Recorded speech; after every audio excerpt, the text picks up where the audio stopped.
Marcos, capítulo 2, versículo 1.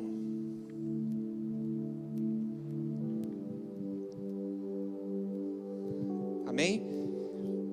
E diz assim: poucos dias depois, tendo Jesus entrado em Cafarnaum, o povo ouviu falar que ele estava em casa.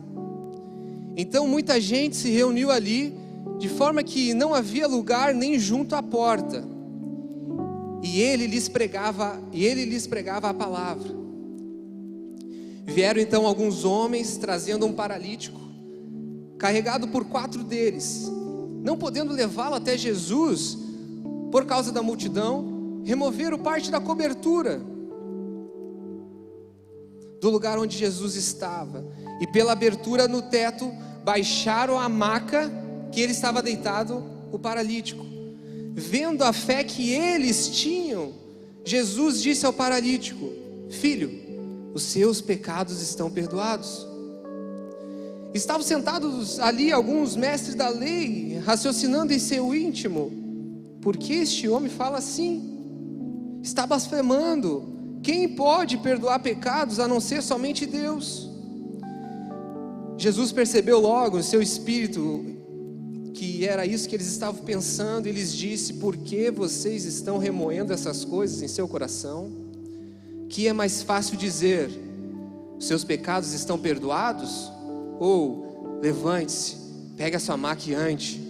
Mas para que vocês saibam que o Filho do Homem tem na terra autoridade para perdoar pecados, disse ao paralítico: eu lhes digo, levante-se, pegue a sua maca e vá para casa. E ele se levantou, pegou a sua maca e saiu à vista de todos, que atônitos glorificaram a Deus, dizendo: nunca vimos nada igual. Senhor Jesus, estamos na tua presença, Senhor. Queremos, Senhor Jesus, que seja feita a tua vontade sobre as nossas vidas. Queremos ouvir a tua palavra nessa noite. Fala com a gente, que a gente venha, assim como esse povo naquela casa, no tempo de Jesus, a gente venha sair daqui glorificando ao Senhor, dizendo: nunca vimos nada igual. Amém. Amém? Glória a Deus. Esse tempo aqui, Jesus estava no início do ministério. Ele há pouco tempo havia se batizado. Há pouco tempo ele começa a pregar. E no início da pregação ele diz: ei, é chegado o reino de Deus, arrependam-se.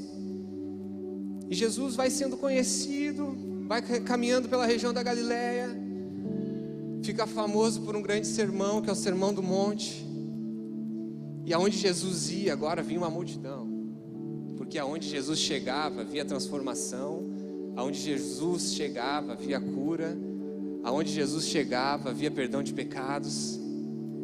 Então chega nesse episódio, a Bíblia relata,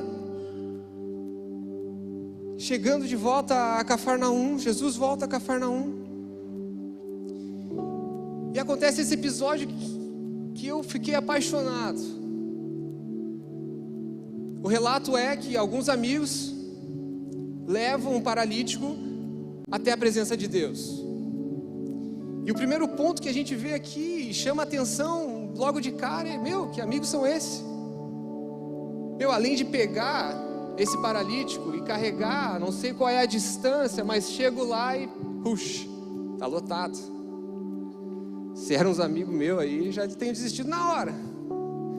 Cara, mas esses amigos do paralítico, se é necessário a gente vai então subir. A gente vai levar, e vai te descer pelo teto. Vocês têm amigos assim? Tem amigos que te levam para a presença de Deus. Aqui, do teu lado aí, tu pode conhecer, pode ver alguns amigos que certamente vão te levar para perto de Jesus.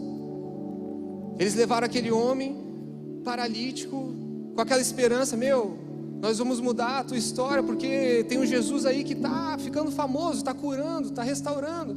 Certamente tu vai chegar na presença dele e algo vai acontecer. E eles começam a descer o paralítico na presença de Jesus. E ainda Jesus fala algo bem interessante, que ele diz: a fé que vocês têm. O paralítico foi perdoado, não só por causa da fé do paralítico, mas pela fé dos amigos dele. Tem amigos que nos momentos difíceis te carregam, se necessário até creem por você. Teve um amigo nosso que chegou no PG, e tem uma história bem parecida, porque ele chegou e ele estava lutando contra o álcool, contra o cigarro, e queria largar aquilo. E ele conhecia Jesus, mas estava desviado. Então chega no nosso PG e diz: eu não consigo. Quando eu tento parar uns dias, eu sinto o cheiro daquele cigarro, eu sinto a vontade de beber. E os dias foram passando, e aí ele encontrou um grupo de amigos, onde os guri falaram: ei, teus problemas não é mais só teu, teus problemas é nosso. Tem amigos assim, teus problemas não é mais seu, mas teu problema é nosso. E foi passando os dias, e os guri ajudando ele, e ele chegava na outra quinta no PG e diz assim: gente, 7 dias. O que 7 dias? Cara, 7 dias sem fumar, sem beber, estou conseguindo. Chegava no outro PG e diz: 14 dias, e foi avançando, 50 dias, e Deus foi curando, através da amizade e pela graça de Jesus. Pela graça de Jesus. E a gente pode ver que no outro momento ele já estava cantando, já estava louvando, já estava ministrando. Um dia é nós que precisamos ser carregados, mas no outro dia, após Jesus nos curar, é nós que carregamos. Amém? Então largaram esse paralítico na frente de Jesus, e a primeira coisa que a gente aprende é que a gente precisa de amigo assim. A gente precisa, e a gente precisa também se tornar amigos assim. Se tornar amigos assim. E estava todo mundo ali esperando que o paralítico fosse curado. Todo mundo esperando, E Jesus fala: ei, seus pecados estão perdoados. Cara, todo mundo ficou assim: ei, o que é isso? Seus pecados estão perdoados? Estava todo mundo aqui na expectativa do paralítico sair correndo. E ali havia uns mestres da lei que já pensaram: cara, quem é esse? Quem é esse que perdoa pecados?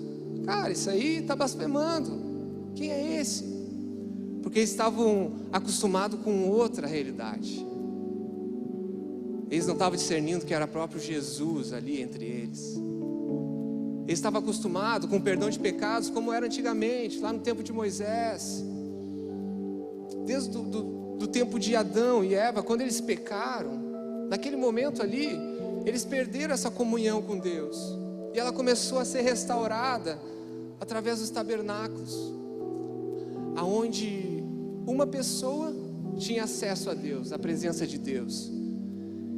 E então o perdão de pecados era o seguinte: aquela família aprendia assim: gente, a gente tem que preparar esse cordeirinho durante 1 ano, para que na festa do perdão de pecados a gente apresenta esse cordeiro a Deus, e através desse sacrifício o perdão de pecados acontecia. Eles levavam até o sacerdote, e funcionava assim: levavam até o sacerdote apresentava ao Senhor, e havia um local naquela tenda que era separado por um véu, por uma cortina grande, e atrás dessa cortina era a presença de Deus. E uma só pessoa, que era o sacerdote, entrava na presença de Deus e oferecia aquele sacrifício. E a palavra relata que quando ele saía dali, o sacerdote saía dali, havia festa naquela comunidade, porque os nossos pecados foram perdoados. E era assim que funcionava naquela época. E agora chega Jesus naquele local e diz: ei, os seus pecados estão perdoados. Como assim? Como assim? Jesus estava nos ensinando que agora não precisava de sacrifício mais, porque Ele foi o sacrifício. Ele foi o sacrifício perfeito. João Batista diz, quando vê Jesus chegando para batizar ele, João Batista diz o seguinte: Jesus é o Cordeiro de Deus que tira o pecado do mundo. Jesus é o Cordeiro de Deus que tira o pecado do mundo. Agora tu imagina que antigamente, no tempo dos tabernáculos, um animalzinho limpava o povo do pecado. Um animal, o sangue do animal. Agora imagina o sangue de Jesus Cristo. Ele nos limpa, Ele nos salva, Ele nos dá acesso ao Pai. E Ele diz para nós essa noite: os seus pecados estão perdoados. Glória a Deus. E Ele nos mostra que todos nós agora temos acesso.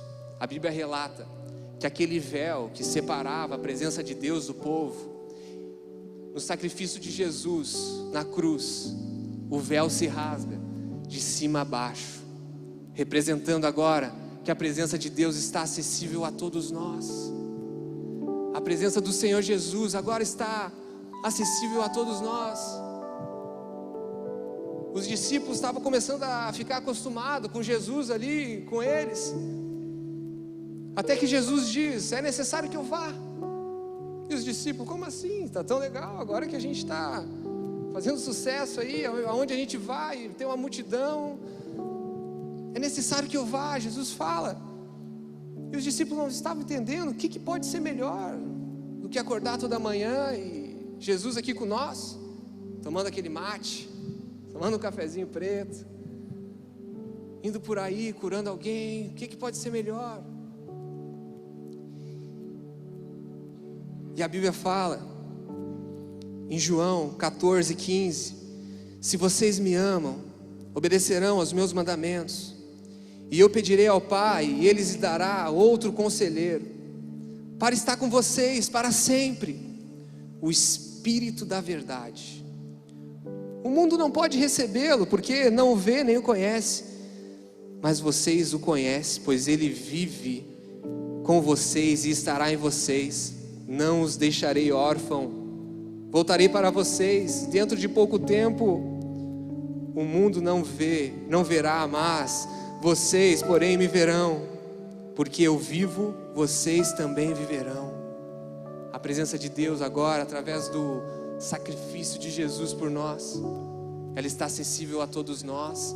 E melhor do que Jesus ao lado dos discípulos, agora é Jesus dentro dos discípulos. O Espírito do Senhor quer fazer morada na nossa vida. Ele quer habitar dentro de nós. E agora não é mais aonde Jesus vai, mas é onde os discípulos vão, a presença de Deus vai. Aonde os discípulos de Jesus vão, a presença de Deus se torna acessível a quem está à nossa volta. E nessa noite, a presença de Deus está aqui, e ela quer fazer morada no seu coração. Ela quer fazer morada. Então nós vemos a importância de ter amigos que nos levam para a presença de Deus. Nós vemos um Deus que agora é acessível a todos. A todos. E a gente também percebe um Deus que não só cura, mas tem algo mais importante que a cura. Um Deus que perdoa os nossos pecados. Estava todo mundo esperando uma cura, mas Deus estava preocupado com aquilo que era além do terreno. Jesus aqui está nos mostrando um grau de importância. A cura é super importante, é muito bom, mas ela é momentânea para aqui, para a nossa terra. Mas o perdão dos pecados nos leva para a eternidade. Nos leva para a eternidade. Jesus fala: eu sou a ressurreição e a vida. Quem crê em mim, ainda que morra, viverá. Viverá. Jesus está nos convidando a viver algo que é eterno. E Ele nos mostra então nesse momento um grau de importância. É importante nós ser curados, mas há algo além. É algo além na obra de Jesus, que é o perdão dos pecados. Nós vemos isso quando Jesus está sendo crucificado. Nós vemos esse grau de importância bem claro. Quando Jesus está sendo crucificado, ao lado dele havia 2 ladrões. Um deles disse assim: ei, Jesus, se tu é rei mesmo, tira nós daqui, vamos largar, tira nós aqui da cruz. Um deles estava preocupado com aquilo que era terreno, e o outro disse o seguinte: Jesus, lembre-te de mim no teu reino, lembre-te de mim no teu reino, eu reconheço você, lembre-te de mim no teu reino. E Jesus olha para esse homem e diz: hoje mesmo nos veremos no paraíso, hoje mesmo nos veremos no paraíso, na casa do meu Pai há muitas moradas. Jesus está perdoando os nossos pecados nessa noite. Talvez você diga: mas Lucas, tu não sabe quem eu sou, eu estou cheio de defeito, e eu sou conhecido por isso, por aquilo. Tu não sabe quem eu sou, mas Jesus diz o seguinte: as coisas velhas para trás ficam, tudo se fez novo, tudo se fez novo. Eu escutei um relato muito engraçado, mas muito verdade, onde o autor do livro diz o seguinte, Steve Furtick, acho que é assim a pronúncia. Ele diz o seguinte, que chegou umas pessoas no céu e foram ali conhecer os discípulos, conheceram Moisés, conheceram aquela galera que andou com Deus, e eles perguntaram assim: cadê aquela mulher, a mulher adúltera? E o pessoal do céu disse: meu, mulher adúltera a gente não conhece. Aquela mulher adúltera que Jesus perdoou. Até que um fala: é que aqui a gente não nomeia as pessoas pelo pecado dela, a gente conhece a mulher virtuosa, aquela que foi e não pecou mais. Teu pecado, Jesus não vai te nomear por ele. Tudo aquilo que ficou para trás fica. Tudo se fez novo pelo poder do perdão de pecados de Deus. Tudo se fez novo. Tudo se fez novo. Amém? Glória a Deus.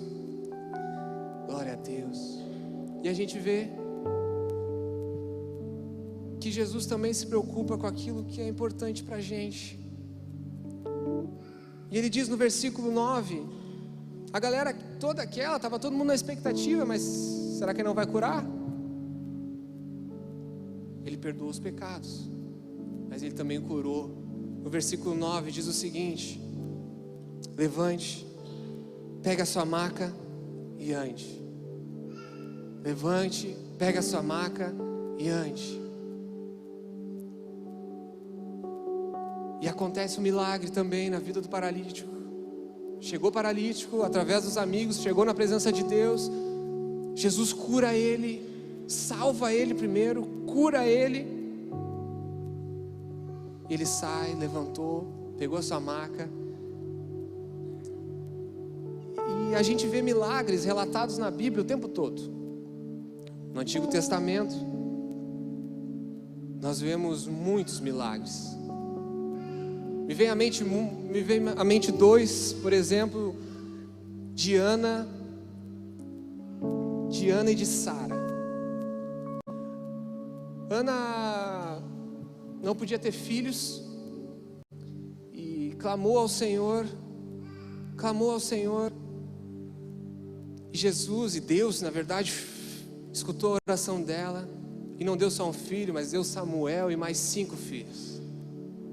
Da mesma forma, Sara, já com quase 100 anos, havia uma promessa sobre ela, que ela seria mãe de multidões. E quase 100 anos e ela não engravida. Mas Deus foi lá e a curou. E são diversos milagres no Antigo, mas também tem um monte no Novo. Um monte, tem vários. Eu me lembro de alguns, por exemplo, como o homem no tanque de Betesda. Cara, era uma região onde tinha um tanque e ficava todo mundo na volta daquele tanque. E a Bíblia relata que quando se movia a água, eles acreditavam que quem se jogava primeiro era curado. Assim que funcionava naquela época. Naquela região eles acreditavam nisso. Se movia a água, quem se atirasse primeiro era curado. E havia esse homem lá há muito tempo lá. E a Bíblia relata que cada vez que ele ia para se atirar, alguém se atirava na frente. Mas não vai chegar a minha vez nunca. Ele ia se atirar, alguém se jogava na frente. E a Bíblia relata que Jesus chega na frente dele e diz assim: você quer ser curado? Jesus chega na frente dele, visita esse homem. Você quer ser curado? E ele diz: só se tu ficar aqui comigo. E quando mexer a água, tu me joga. Porque cada vez que mexe a água nesse tanque, alguém se atira primeiro. Ei, tu não está entendendo? Jesus está aqui. Jesus está aqui na tua frente. Ele está perguntando: tu quer ser curado? Eu posso te curar. Eu posso te curar. E Jesus cura aquele homem. E é maravilhoso. É maravilhoso. Por exemplo, também tem aquela mulher do fluxo de sangue, aonde ela sofre, se eu não me engano, 40 anos. Gasta tudo que tem. Gasta tudo que tem, e com médicos, com recursos, e não consegue a cura. Mas ela vê Jesus passando. Uma multidão estava na sua volta, e ela vai até Jesus, e de alguma forma ela consegue tocar no manto de Jesus. E a Bíblia fala que Jesus para e diz: opa, alguém me tocou. E os discípulos: é claro, tem uma multidão contigo, todo mundo está te tocando. E Jesus diz: não, alguém me tocou e de mim saiu virtude. E a mulher disse: fui eu. Eu fui curada só tocar em Jesus. Gastei todo o recurso que tinha e não consegui ser curada, mas um toque em Jesus, você pode ser curado. Um toque de Deus, uma palavra de Deus, e Ele pode nos curar da nossa enfermidade. Tem uma favorita minha, que é de Paulo. A última viagem de Paulo, ele já estava preso por causa do Evangelho, e diz que ele tá viajando de barco, de navio, assim, e a Bíblia relata que veio uma tempestade, aquele barco se quebra, e eles têm que se jogar na água para não morrer ali, e diz que eles vão nadando até uma ilha chamada Ilha de Malta.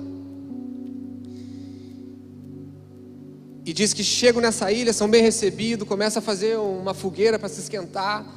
E Paulo pega um pedaço de madeira e começa a jogar na fogueira. E diz que quando ele pega um outro pedaço, uma víbora o ataca. Uma víbora o ataca. E a galera da volta diz: certamente morrerá. Atos 28. Certamente morrerá. Tem problema na nossa vida que a gente está passando, que a gente olha para o lado e tem alguém falando: não vai conseguir. Mas Paulo tinha Jesus no coração. Paulo era um grande homem de Deus. E a Bíblia fala que a mesma mão ferida, no outro capítulo, ele estende e cura todos os enfermos daquela ilha de Malta. Jesus quer falar isso para você. Talvez o teu maior desafio, talvez hoje tu está na maca, que nem esse paralítico, e alguém está te carregando. É só porque alguém está te carregando. Mas Deus quer te curar. Deus quer te curar, para que no próximo capítulo da tua vida você esteja carregando alguém. A mesma mão ferida no próximo capítulo pode curar. Você crê? Amém. Já estamos chegando ao fim, e a gente viu então Jesus curando no Antigo Testamento, Jesus curando no Novo Testamento, e Jesus cura até hoje. Você crê? Jesus cura até hoje. Eu e a Daia estávamos passando por um momento difícil lá em casa, e mais ou menos em fevereiro ali ficou mais difícil ainda. Ela foi diagnosticada com endometriose, aonde é uma doença aonde o fluxo menstrual ele não desce por completo, mas ele acaba se espalhando nos outros órgãos e causa muita dor, muita dor. E aquela dor foi aumentando e nós começamos a pegar recursos financeiros, a ir atrás de médicos. E não conseguia cura para aquilo, e os dias ficaram cada vez mais difíceis. Ao ponto do dia eu acordar de manhã, abro a porta do quarto, a Daia já levantada. Já havia levantado, eu olho para o banheiro, ela está ajoelhada, de tanta dor, vomitando de tanta dor. E nós vemos que, cara, a gente já buscou 5 médicos diferentes. 5 médicos diferentes, a gente já fez a nossa parte. É só Deus que pode curar. É só Deus que pode transformar o nosso lar, aquele pranto, em alegria. Eu me lembro que a gente vem para a igreja numa terça-feira e começa uma corrente de oração. A gente é mais tradicional.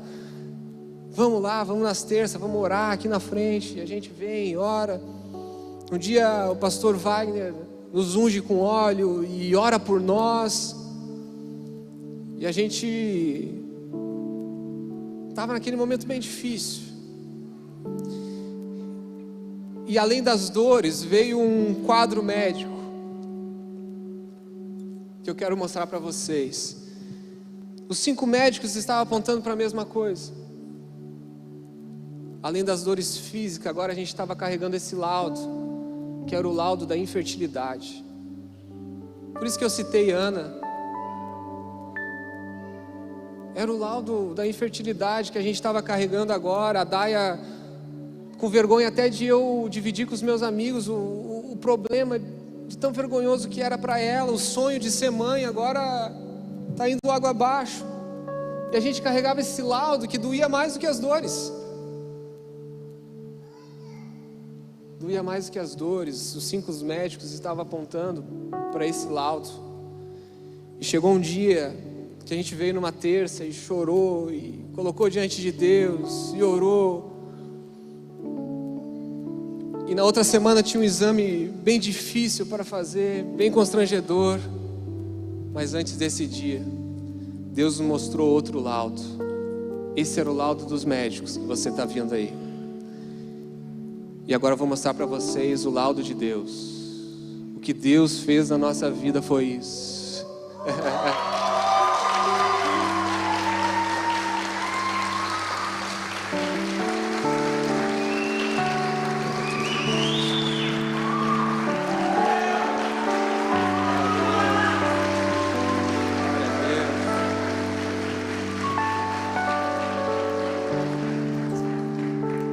Glória a Deus.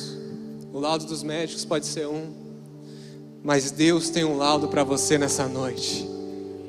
Deus tem um laudo para você nessa noite. Você pode ficar de pé, por favor.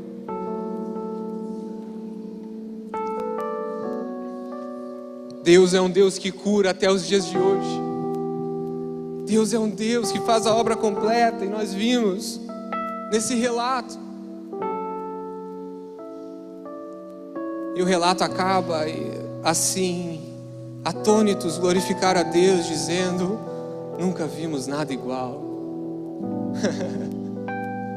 Você quer viver o milagre de Deus nessa noite hoje? Deus está aqui. Deus está aqui. E Ele é um Deus de perto.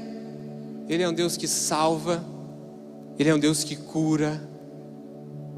E o Senhor Jesus está aqui nessa noite.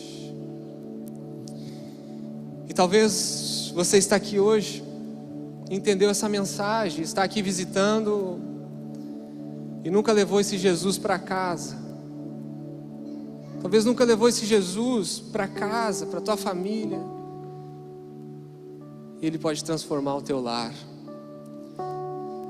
Se você nunca fez isso e quer aceitar Jesus como teu Salvador, gostaria que você sinalizasse com a mão. Só sinalizasse: eu quero levar esse Jesus para casa. Glória a Deus. Glória a Deus. Glória a Deus. Meu outro motivo de oração é: se você está passando por algum desafio, já gastou todos os teus recursos e está passando por um momento bem delicado, talvez você precisa de uma cura física, talvez uma cura espiritual, talvez uma cura emocional. Nós vamos orar nessa noite. Jesus está aqui. Ele pode transformar a tua história. Ele pode transformar a tua história. Basta se achegar na presença de Deus. Basta vir, tomar uma atitude, se achegar na presença de Deus. Nós vamos orar. Se você quer receber uma oração, dá um passo aqui na frente, vamos orar junto. O pessoal vai cantar uma música e a gente vai orar. Amém?